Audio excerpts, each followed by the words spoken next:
रोहिणीज किचनमध्ये आपलं खूप खूप स्वागत आहे। आज आपण करणार आहे 1 किलो रव्याचे लाडू। 1 किलो रव्याचे लाडू करण्यासाठीचे जे आहे तर आपण इथे अगदी बारीक रवा घेतलेला आहे। आपण पाहू शकतो की अगदी बारीक 0 नंबरचा जो रवा असतो तो घेतलेला आहे। तो बरोबर अर्धा किलो घेतलेला आहे। तर अर्धा किलो जर का आपण रवा घेतला तर त्याच्यामध्ये जवळजवळ 1 किलो लाडू होतात। तर आपण वजनी प्रमाण नंतर पाहणारच आहोत। तर इथे मी अर्धा किलो रवा घेतलेला आहे। अर्धा किलो रवा असेल तर आपली साधारण साखर ही 300 ग्रॅम आहे। तर तूप किती घ्यायचं ते देखील पाहू आपण।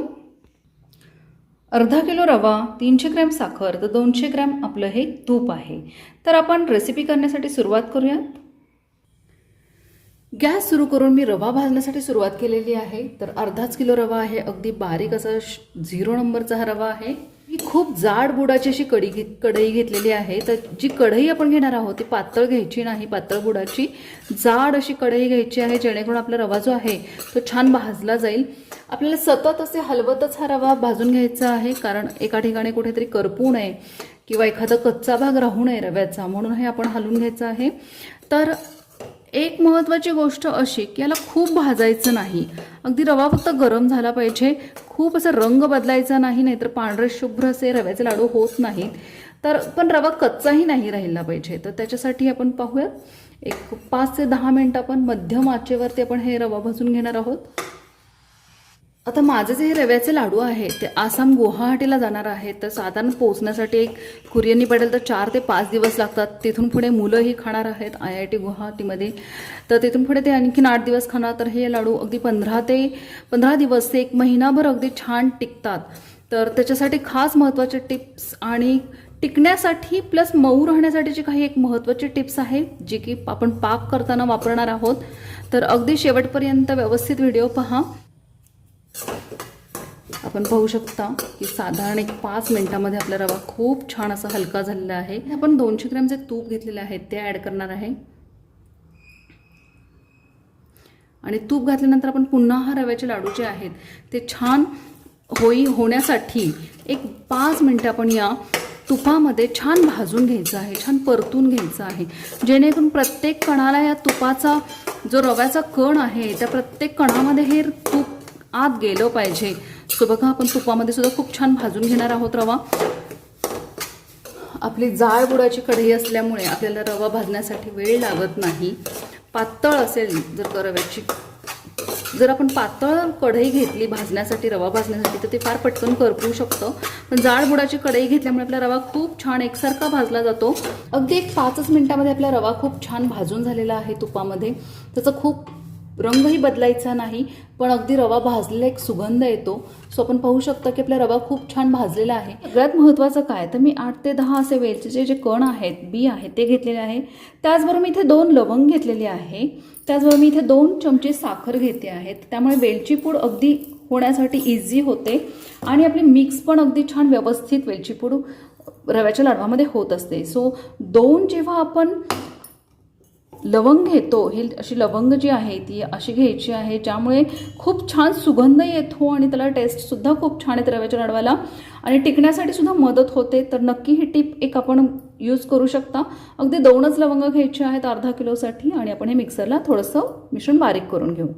अगदी टोपण उघडताच इतका खमंग वास आलेला आहे, कारण याच्यामध्ये लवंग आहे, त्यामुळे त्याचा वास खूप सुंदर टिकून राहतो वेलदोड्याचा। सो नक्की तुम्ही हे ट्राय करून पहा। तर आपण जो रवा आहे भाजलेला तो गार करण्यासाठी ठेवायचा आहे प्लेटमध्ये। रवा गार करण्यासाठी आपण इथे एका प्लेटमध्ये काढून घेतलेला आहे। आपला हा रवा गार होईपर्यंत आपण पाक करून घेणार आहोत। तर आपण पाहू पाकाची रेसिपी। तर आपण यामध्ये 300 ग्रॅम साखर घेणार आहोत। त्याचबरोबर आपण इथे पाणी घेतलेलं आहे, 1 फुलपात्र पाणी किंवा 1.5 फुलपात्र पाणी, जेणेकरून आपली ही साखर जी आहे पाण्यामध्ये पूर्ण बुडली गेली पाहिजे किंवा ते पूर्ण पाण्याने झाकली गेली पाहिजे, पूर्ण पाणी कव्हर झालं पाहिजे। अशा पद्धतीचं आपली ही साखर जी आहे त्याच्यामध्ये पाणी घ्यायचं आहे। साधारण मी इथे पाहू शकता की 1 पाऊण कप मी हा ग्लास घेतलेला आहे आणि जर का फुलपात्र म्हणालात तर मी अगदी छोटंसं जे फुलपात्र आहे तर त्याने मी 1.5 फुलपात्र हे मी पाणी घेतलेलं आहे। साखरेचं पाणी होत आहे, तर पाक करणं किंवा पाक जर का पातळ झाला तर रवा लाडू जो बांधण्यासाठी वेळ लागतो किंवा तो लवकर बांधला जात नाही। तर रवा लाडू जर का पातळ झाला, पाक जर का कच्चा राहिला तर बेसन पीठ असते 4 चमचे बेसन पीठ. ज्या प्रमाणात आपलं लाडू आहेत, म्हणजे माझ्याकडे जर का अर्धा किलो रवाचं लाडू आहे आणि पाक खूपच कच्चा राहिला तर एक 5 ते 6 चमचे बेसन पीठ आहे ते खूप छान असं तुपावर भाजून घ्यायचं. जसे आपण बेसनच्या लाडवासाठी भाजतो त्या पद्धतीने आपण भाजून घेऊन त्यामध्ये ॲड करू शकतो. तसे देखील आपल्या रव्याचे आणि बेसनचे लाडू मिक्स असे खूप छान होतात.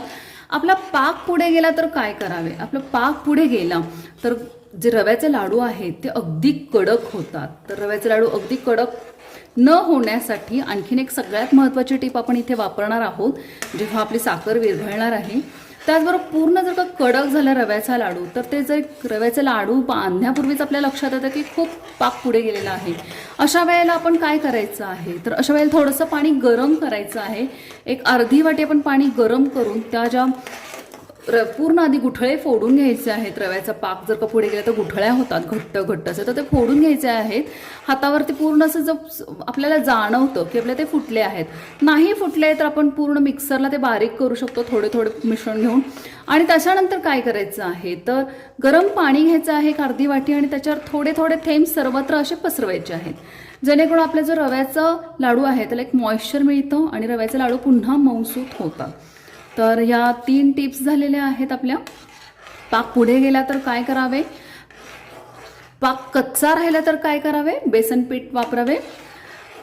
आणि आता सगळ्यात महत्त्वाचं तिसरी जी टीप आहे तर या टिपेमध्ये एक सगळ्यात महत्त्वाची गोष्ट, जेव्हा आपला पाक तयार होत असतो, अजून तयार झालेला नाही, जेव्हा तयार होण्याच्या स्टेजला असतो त्यावेळेला आपण 1 ते 1.5 चमचा तूप सोडणार आहोत. अगदी साधारण 1 ते 1.5 चमचा तूप सोडायचं आहे, जेणेकरून रव्याचे लाडू खूप मऊ सुंदर होतात आणि टिकतात देखील. तर ही एक सगळ्यात महत्त्वाची टीप आहे. आता पाहू शकता की आपलं पाणी उकळायला सुरुवात झालेली आहे, पण आपला पाक हा अजून झालेला नाही.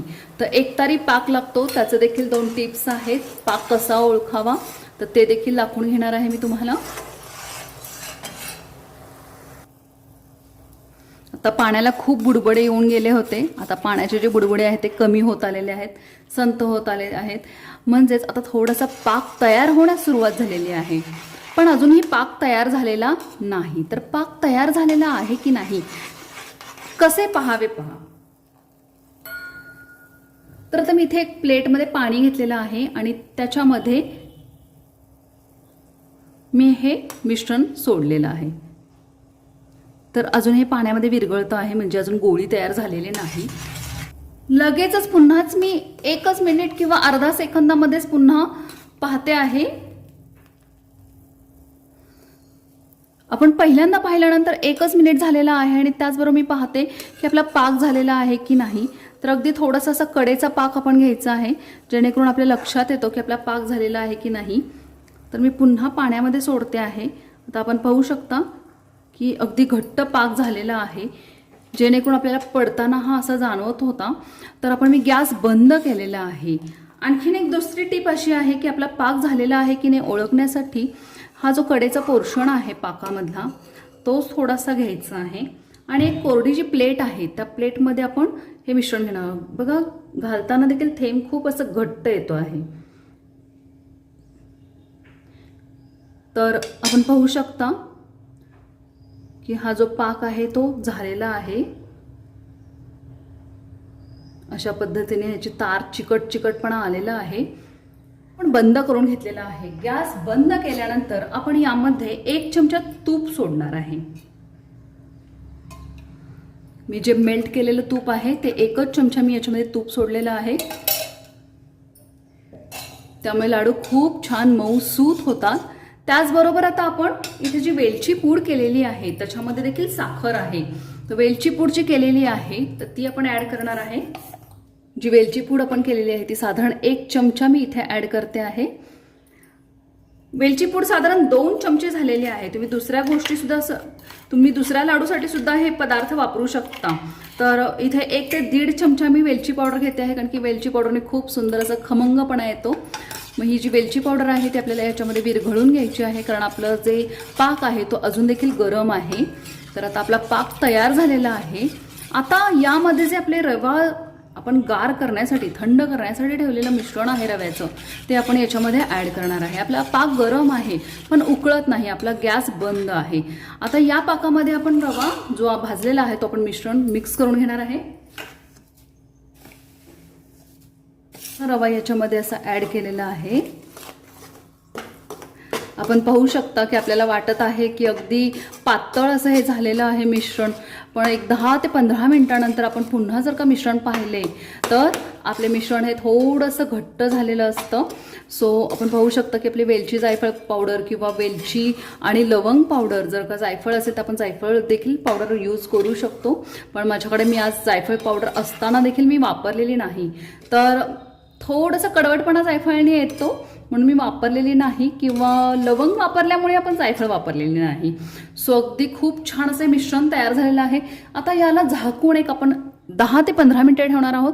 10 ते 15 मिनिटानंतर आपण याचे काय टेक्स्चर होतं ते पाहणार आहोत.